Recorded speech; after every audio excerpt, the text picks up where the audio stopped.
Place the mower outdoors on level ground. There are 3 height adjustments available. Always adjust handlebar height to the most comfortable position. Note that the variable speed drive system is most comfortable when the handlebars are set to a higher than normal position. Check the oil level and make sure the oil is full, but not overfilled. Check to make sure the gasoline tank is at least half full of clean, new, fresh gasoline. Inspect that all guards, chutes, and grass bag are in their correct position and secure.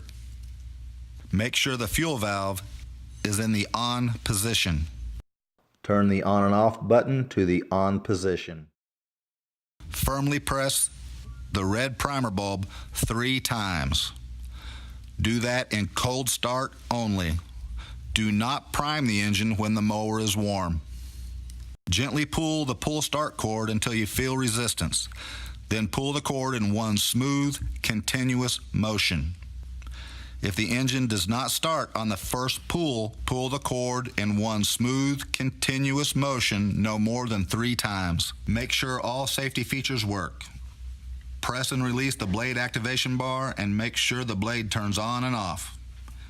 The blade should stop in less than 3 seconds from releasing the bar. Hold down the operator presence bar on the handlebars. On your fixed speed mower, press the drive engagement bar and you can start mowing your lawn.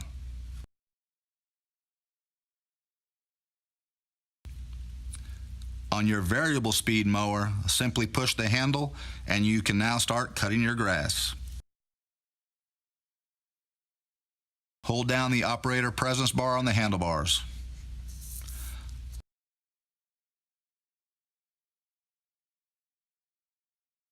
On your fixed speed mower, press the drive engagement bar and you can start mowing your lawn.